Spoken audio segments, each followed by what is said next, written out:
Here we are, starting out by the power plant in Lawns. We're going up to, what's the name of this? Falls River. We're going along the Falls River.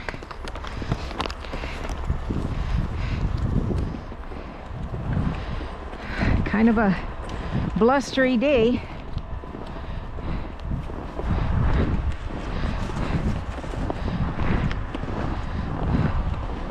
It's a power plant here.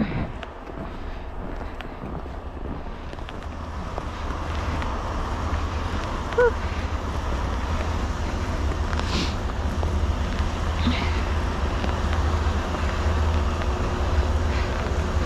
Gotta go along the side of the fence, along the edge of the river.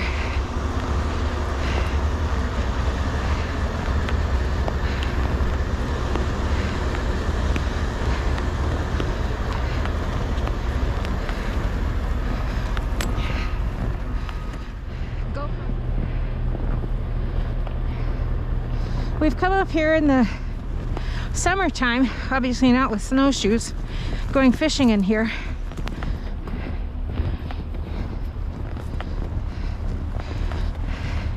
We're not fishing today. The current is really fast moving here. I'll stop for a second so you can have a look at it. Really fast moving.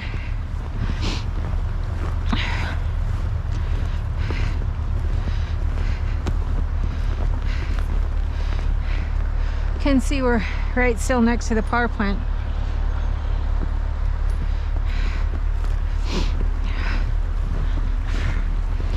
The power lines crossing over whatever we're breaking out of the kind of most industrial feeling area.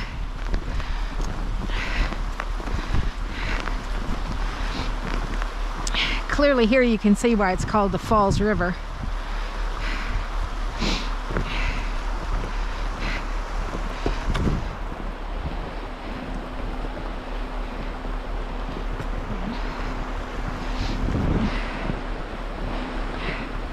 But we're basically moving from downtown Lawns past a power plant, and then we're heading up towards US 41, but we're not going to get all the way up the side of the hill.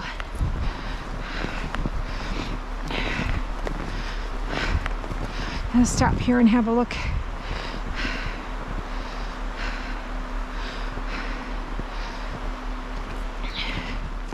Here's the last of the industrial kind of looking area. We'll be past that quickly and you'll feel like you're somewhere out in the wilderness.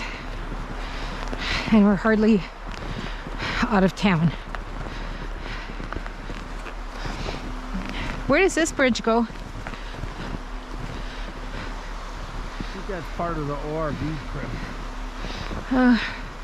So technically if we wanted, we could go across it.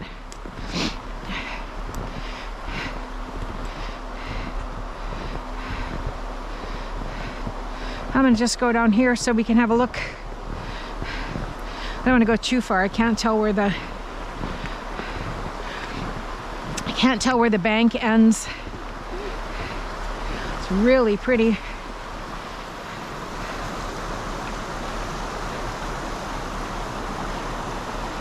A lot of waterfalls. Right here is just water. If I stepped forward, I'd be in the water. So it's all this whole pool here. Now here's Dwayne waiting for me. I walk down to the pool.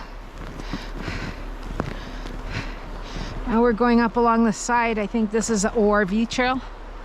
Yes. You can hear the water as we're walking here, heading up towards US 41. But we're gonna take a right over here to have a look at the river again. I think this is a white pine here. I could be wrong on the type of pine, but it's a pine. Look at the big pine trees. straight ahead. And here's the water again. Big banks along the side.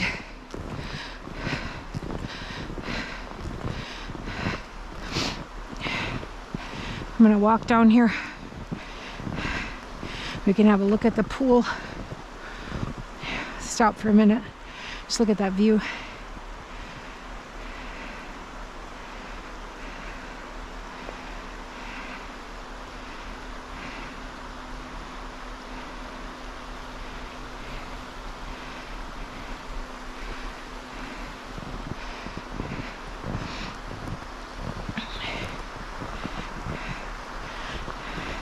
I feel good that I have big cleats on the bottom of my snowshoes, so I'm not going to slide down here. I'll just come down nicely,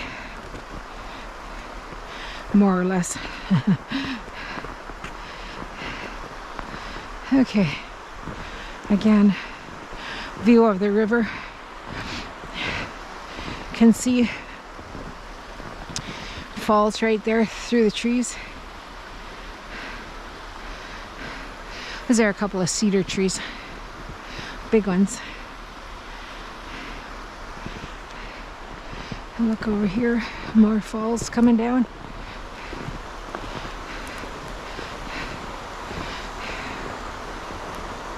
When Dwayne and I were here in the summertime, we came from the top from US 41 and we came down on that side, and we could not get close to the water.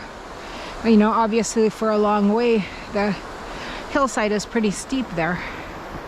This side seems to give you a better view of the water.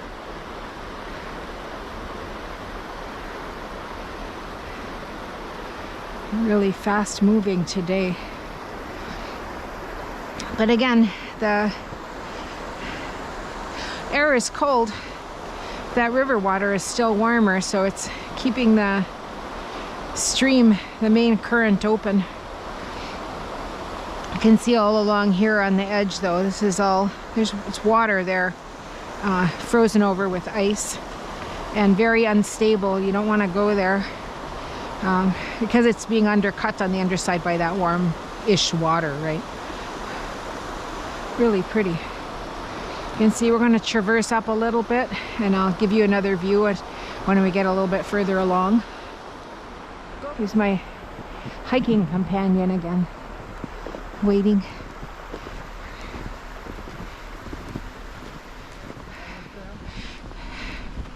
The trail looked a lot easier.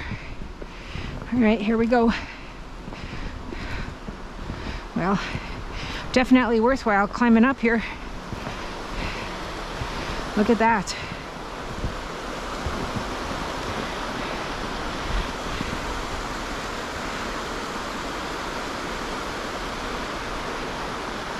Here we are above the pool that we saw down below.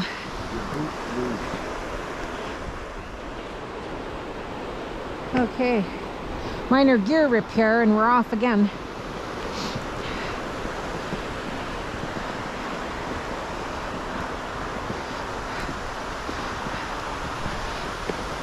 Look at that, you can see the ice formation starting to build on the side of the pool.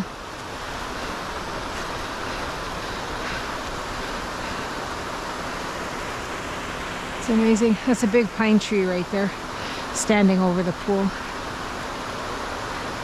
Rock cliff in the background there.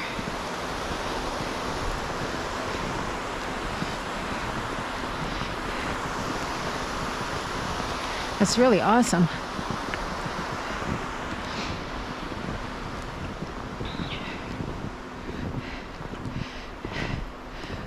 What is this here? The housing complex. Oh, this is the, yeah. Wow, so close. Really looks over the water in the winter.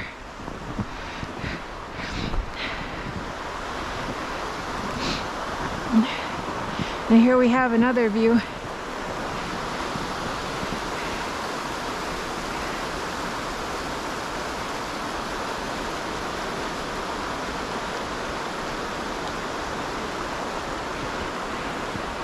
Well,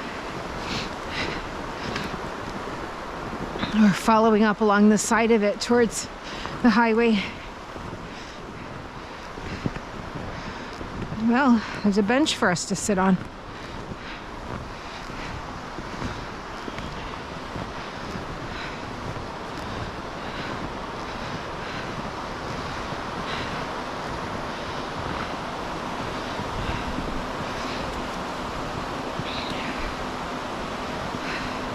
It's a train trestle over there.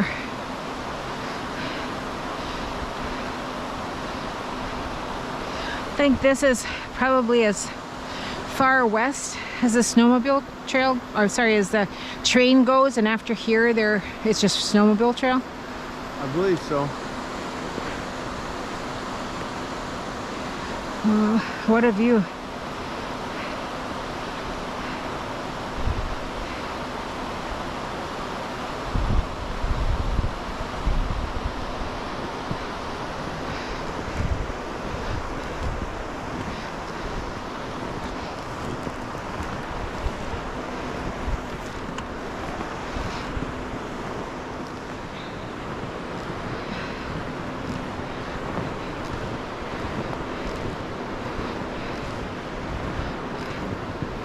Bridge. Was a little bit concerned crossing a bridge, but clearly this is stable. I'm not the first person to go across, although I don't think those are people tracks. It's the deer tracks that we're following along behind.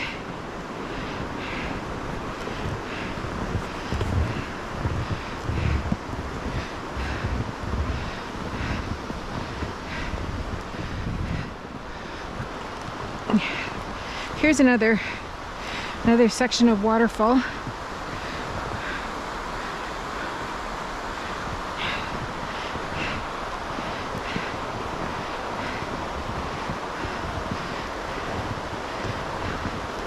And trees stacked up here. I'm sure they came in the spring with the runoff.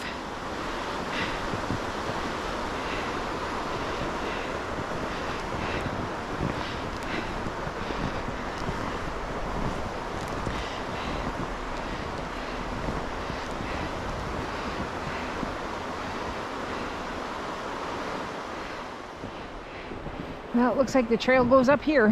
Here we go. It's a little bit steep, but we can do it. Ooh, a little bit rocky. I'm sliding downhill, and Dwayne's right behind me. Okay, here we go.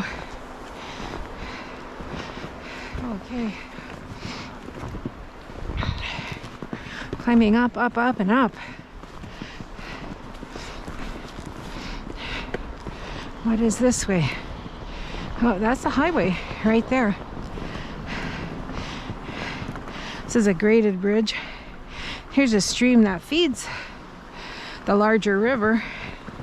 I don't know where it's coming from. Let's go this way. Have a look right here. That's kind of pretty. Square up on that so you can see it.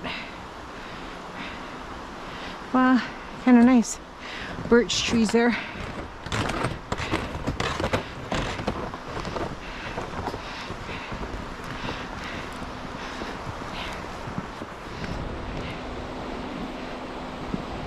There we are. Falls River at US 41.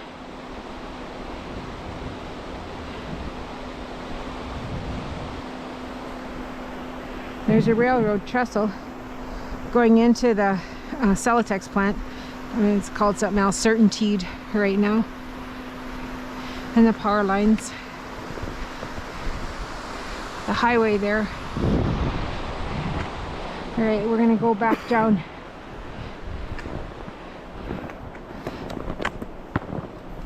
We're gonna follow the blue blazes. Yes, it says follow the blue blazes. We will do that. We also follow our own tracks. We've been here. And the sign over there says this is the Falls River Trail. Oh, this is the Falls River Trailhead, Dwayne says. That's what the sign says. Interesting about the new snowshoes these days. So when I was a kid, we were always using those big wooden web ones with the leather boot holders. These ones are a lot smaller, a lot easier to maneuver, and a lot easier to keep on your feet. It's kind of nice. Yep, you can see blue blazes. This trail from this way is really well marked. Hopefully I don't go rolling down this hill.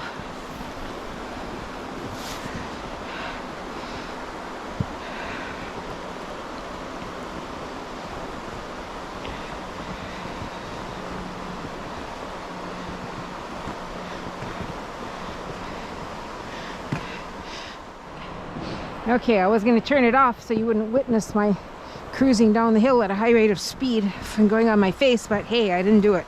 Alrighty then. See Dwayne come down. He's less self-conscious about being on film when he's taking a dump. I'm sorry, take a header down the hill. There he goes. Looks all competent. Me, I did not look that competent. But you couldn't see that because I had the camera on my head. This way is a lot easier walking.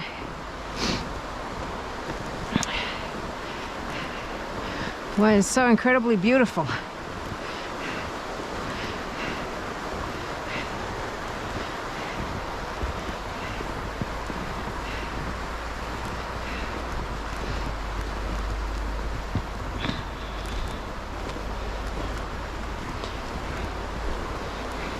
We're just following right alongside of the, I don't think it'd qualify as a ravine, but certainly the channel where the water goes.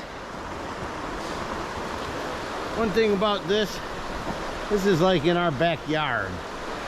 I encourage people to use Google hiking trails near me. You might be surprised at what's in your own backyard. We're less than a quarter of a mile from our house, and there's this river. It's not a real long trail, but it's a nice get out of the house for a little while. And you can't beat the view. We were just looking at the Isle Royale Facebook page this morning, and they were asking about who would like to go winter camping. And when you see beautiful views like this so close by, it makes you think, yeah, maybe I could go winter camping. Of course, I wouldn't winter camp right here because we're right in town, but it does offer some kind of thoughts about where one might go and what one might do.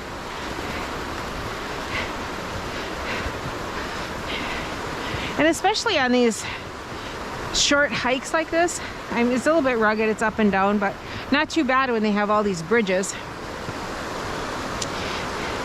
But it does allow you to think about, and you know, it allows you to take some time to stay in shape for your hiking at other times of the year. And since we changed from cross-country skiing, and not to say that we don't cross-country ski, but there's not enough snow yet here in Lance to be able to cross-country ski. You can sure do a lot of things with your snowshoes that you would wait until February to do if you were skiing. So it's kind of, this year using the snowshoes has opened up a lot more opportunities for us to enjoy the outdoors, get some exercise, get away from the computer.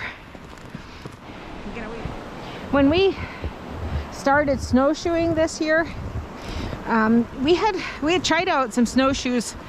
I think it was a couple years ago, maybe it was last year, I'm not exactly sure, but we had just borrowed some from a friend.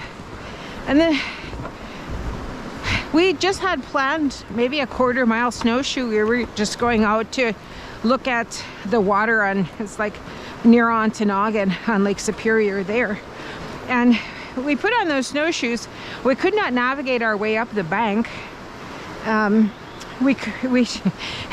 we could hardly walk in them. It was really sad.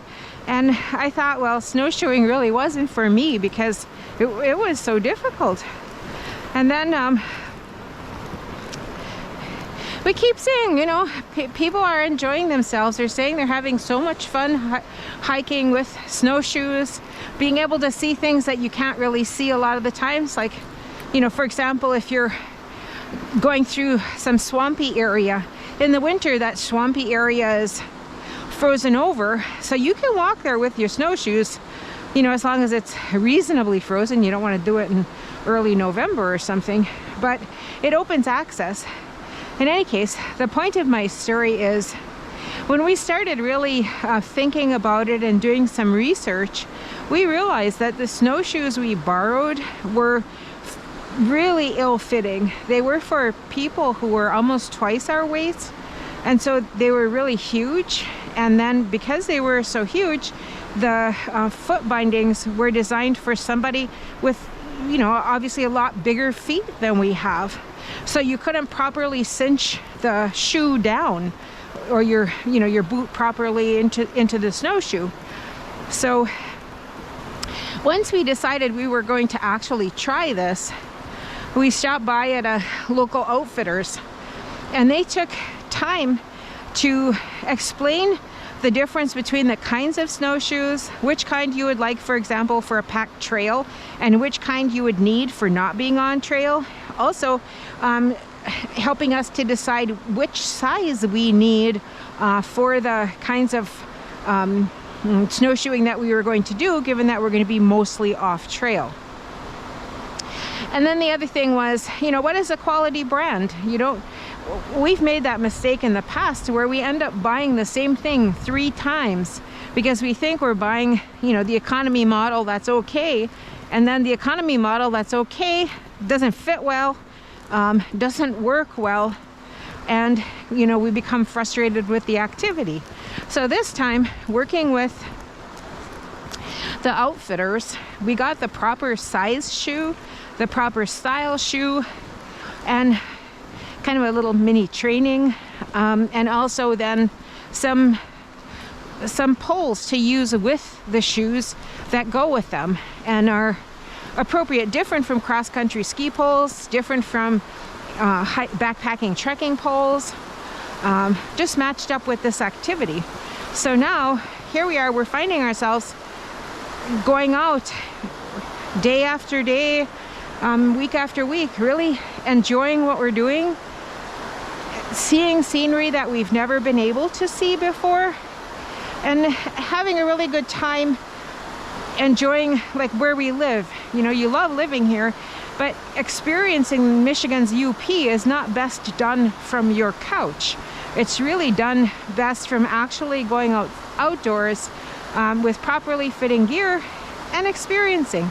So today we planned this Falls River just outside of our house, and we have some other plans for other waterfalls. There are several that are quite close. For example, we're hoping early in January to get out to the Eben ice caves, and there's some other waterfalls, and even Porcupine Mountain State Park. They have some interesting hikes and interesting overlooks. Not too strenuous, very, very scenic, just like this one. And I'm not saying we don't want, you know, strenuous hikes, but when you've only got a few hours in the afternoon, you want to make sure that you're choosing a hike that you can accomplish in the time allocated, especially given that it gets dark about 5:30 now. So you don't want to be stuck on the trail when it's dark.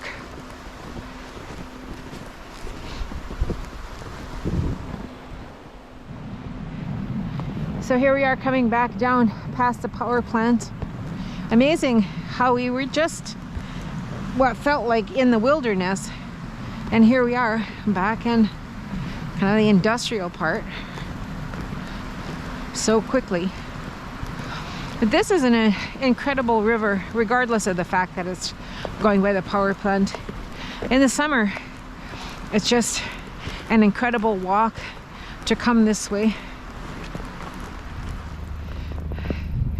And so here it is, the mouth of the Falls River at the waterfront park in Lawns.